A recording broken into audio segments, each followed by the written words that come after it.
Assalamualaikum warahmatullahi wabarakatuh. Halo semuanya, saya dari Universitas Tangerang Raya. Perkenalkan, nama saya Eva Monica dari kelas 2A Manajemen dengan NIM 231100100083. Di sini saya akan menjelaskan tentang aset tetap dan aset tidak berwujud. Simak videonya ya. Di sini ada pengertian aset tetap.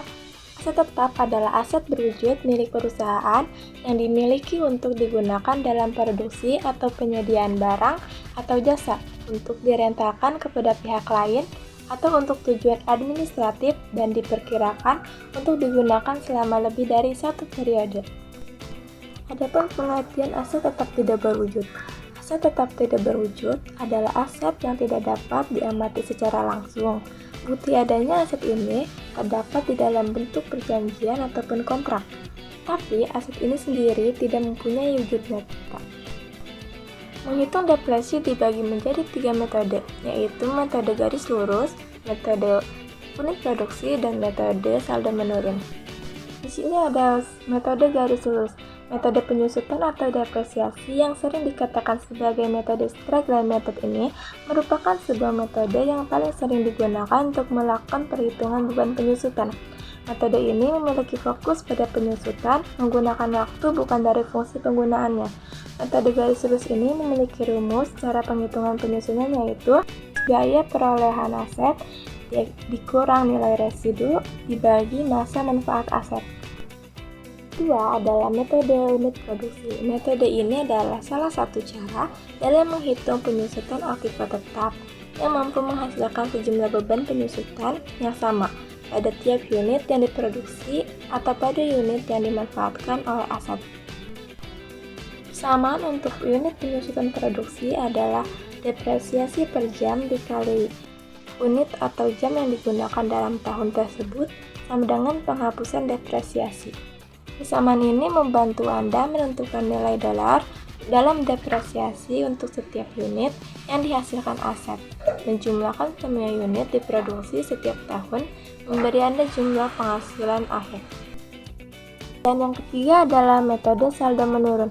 Metode ini adalah suatu metode penyusutan yang mampu memberikan beban penyusutan secara periodik dengan berdasarkan nilai buku aset tetap yang semakin menurun pada perkiraan umurnya. Rumus untuk metode ini selama tahun pertama adalah tingkat depresiasi garis lurus dikali 2 dikali harga awal sama dengan penghapusan depresiasi. Untuk rumus untuk metode ini selama tahun-tahun yang tersisa adalah tingkat depresiasi garis lurus dikali 2 dikali nilai buku sama dengan penghapusan depresiasi.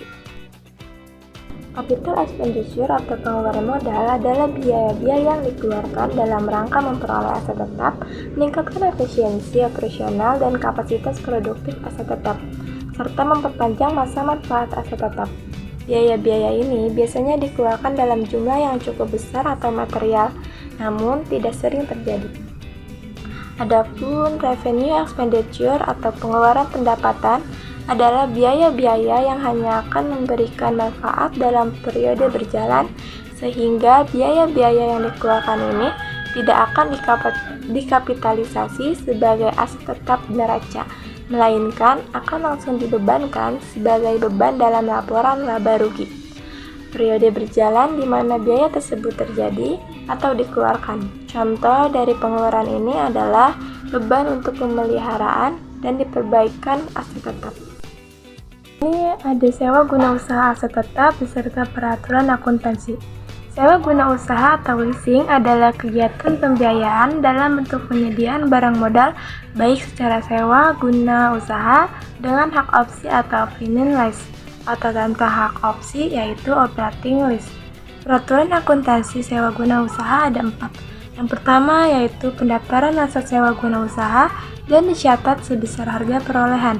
Kedua adalah pembayaran sewa guna usaha selama tahun berjalan merupakan biaya sewa yang diakui dan dicatat berdasarkan metode garis lurus selama masa sewa.